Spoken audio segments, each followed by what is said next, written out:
Halo, Assalamualaikum warahmatullahi wabarakatuh. Jumpa lagi dengan saya, Freddy Sudaryanto. Seperti biasa di kasus Jalan Cagak Subang. Siang ini. Kalau sekali lagi kita kembali kepada kronologis yang disampaikan oleh Saudara Ramdhanu, atau rekonstruksi yang disampaikan oleh Saudara Ramdhanu, dari mulai pernyataan Ramdhanu, dari mulai warnet, kemudian pecel lele, kemudian sampai ke TKP dan kembalinya Saudara Ramdhanu ke rumahnya. Ya, beberapa adegan kita lihat, mulai dari adegan pertama kali di warnet, ya. Waktu itu kita lihat adegan pertama kali di warnet, ya, sangat jelas sekali terlihat di sana bahwa Saudara Ramdhanu itu berada di warnet dan sedang jongkok di sana, ya, sedang jongkok. Kemudian dihampiri oleh Saudara Yosep di sana, dihampiri oleh Saudara Yosep. Dan kita ketahui bahwa waktu itu masa PPKM, di mana masa PPKM itu adalah semua toko-toko tutup, ya. Dan warnet juga disampaikan waktu itu jam 7 sudah tutup. Kemudian Ramdhanu diam di depan pada saat itu, ya. Nah, dihampirilah oleh Saudara Yosep. Artinya bahwa mungkin saja pada saat itu bahwa memang belum ada percakapan awal di sana, ya. Belum ada percakapan awal di sana. Tentunya ini menjadikan pemikiran buat kita, apakah ini memang sudah direncanakan atau memang spontanitas mau mengajak Saudara Ramdhanu di sana.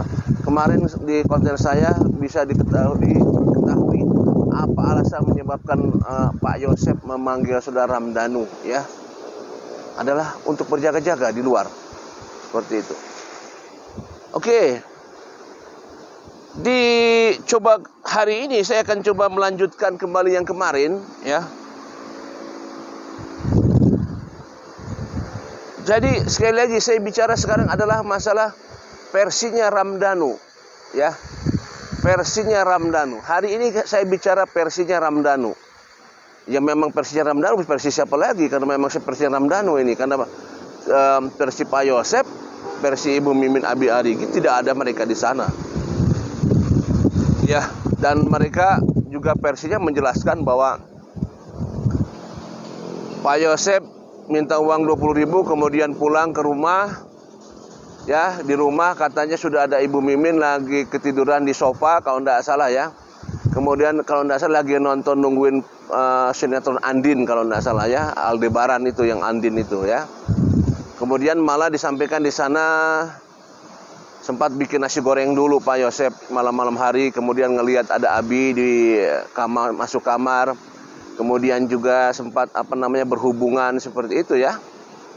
Nah, kemudian juga telat berangkat ke masjid, yang biasanya berangkat ke masjid tidak jadi ke masjid karena katanya ketiduran. Jadi ketiduran Pak Yosepnya. Jadi biasanya yang biasa subuh berangkat ke masjid katanya tidak ke masjid pada saat itu malamnya, subuhnya, karena ketiduran. Karena katanya jam 3 atau jam berapa bangun gitu, ya.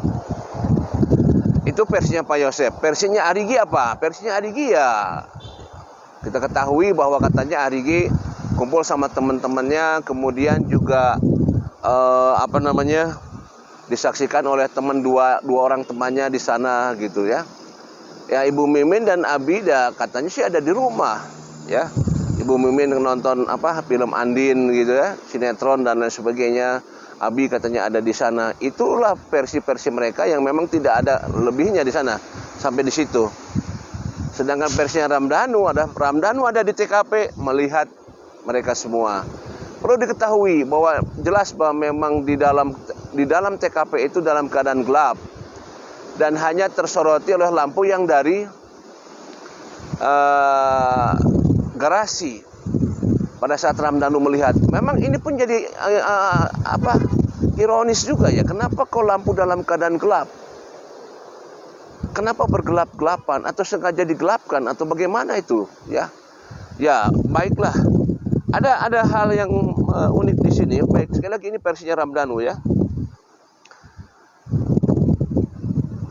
Yosef Hidayah menyuruh saudara Muhammad Ramdhanu alias Danu mengambil golok dengan kalimat nu panyandakan bedog. Artinya, nu tolong ambilkan golok.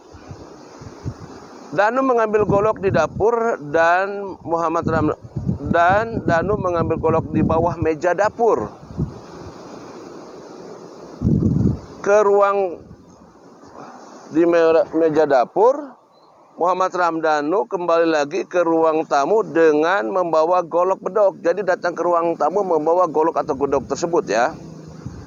Dan ketika sampai di ruang tamu, Muhammad Ramdhanu bermaksud menyerahkan golok tersebut kepada Pak Yosef. Karena kan disuruh oleh Ramdhanu ambilkan bedog. Kemudian Ramdhanu memberikan bedog itu mau menyerahkan kepada Pak Yosef. Namun kemudian direbut oleh saudara Arigi Reksa Pratama. Direbut bedog tersebut atau golok tersebut. Jadi tidak sampai dari Danu tapi direbut langsung. Ya seperti itu. Saudara Yosef kembali memerintahkan saudara Ramdhanu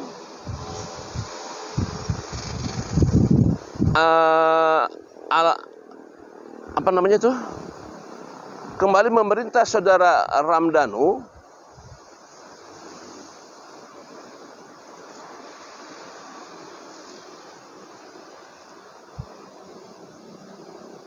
kalau ada si bapak.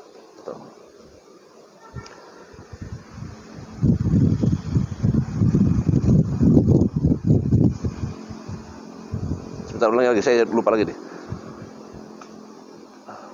Kemudian no antosan di luar, artinya nu tunggu di luar. Saudara Ramdhanu dan Danu keluar lewat pintu depan kembali ke tempat semula, yaitu di garasi dekat kebun. Ya, jadi memang kita lihat di sana rekonstruksi itu bahwa Ramdhanu mengambil Pak Yosef seperti golok itu memang sudah ada di TKP. Golok yang ada di TKP ada di bawah meja ya, seperti itu.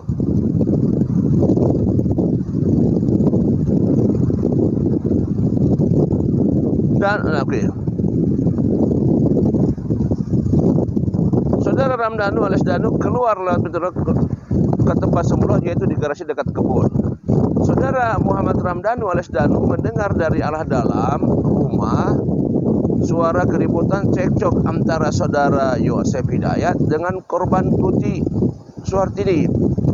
Kemudian saudara Muhammad Ramdhanu alias Danu masuk ke dalam rumah dengan lewat pintu depan yang sudah terbuka. Dan setelah masuk ke ruang tamu, saudara Muhammad Ramdhanu alias Danu melihat keadaan di ruang tamu dalam keadaan gelap, namun masih ada cahaya lampu dari arah garasi yang tembus ke jendela samping ruang tamu. Saudara Muhammad Ramdhanu alias Danu melihat ada saudara Arigi Reksa Pratama dan Abi Aulia dengan posisi saudara Abi Aulia duduk di kursi dan Arigi Reksa Pratama di samping saudara Abi Aulia. Pada saat itu Ramdhanu melihat saudara Arigi dan Abi ya di sana berdampingan.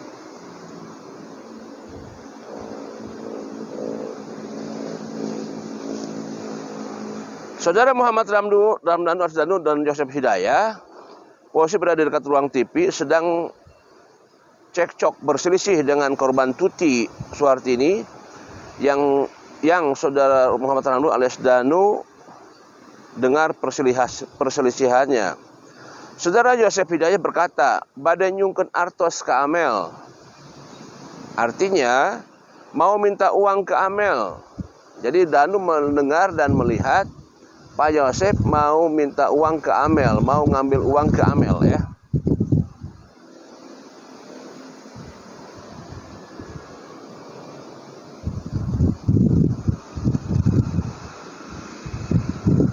Dijawab oleh Ibu Tuti, "Teu aya, Pah." Artinya nggak ada, Pah. Nggak ada, Pah, kata Ibu Tuti.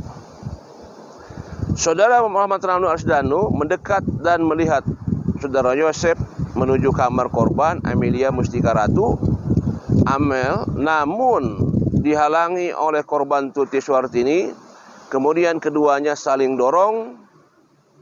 Korban Tuti Suartini mendorong saudara Yosep sampai posisi Yosep Hidayah terdolong ke kursi di meja makan. Saudara Arigi Reksa Pratama menghampiri saudara Yosep Hidayah dengan posisi tangan kanan saudara Arigi Reksa Pratama sambil memegang golok dan disembunyikan di belakang punggungnya. Dan setelah dekat saudara Yosep Hidayah di ruang TV, saudara Arigi Reksa Pratama menyerahkan golok yang dipegangnya kepada saudara Yosep Hidayah dengan posisi saudara Arigi Reksa Pratama sebelah kanan dan Yosep Hidayah posisinya pindah ke bagian belakang sebelah kiri dari Yosep Hidayah. Ya, sekali lagi ini adalah keterangan yang disampaikan oleh saudara Ramdhanu ya. Keterangan yang disampaikan oleh saudara Ramdhanu direkonstruksi. Sedangkan Arigi mengatakan tidak ada di sana dan Arigi ada di counter. Dan malah disaksikan oleh teman-temannya dan disaksikan juga oleh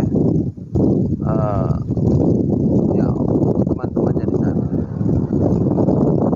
Lantas apa yang membuat ini semua ya? Apa yang membuat ini semua? Apakah Danu yakin percis melihat muka-muka itu yang ada di sana? Muka Arigi, muka Abi.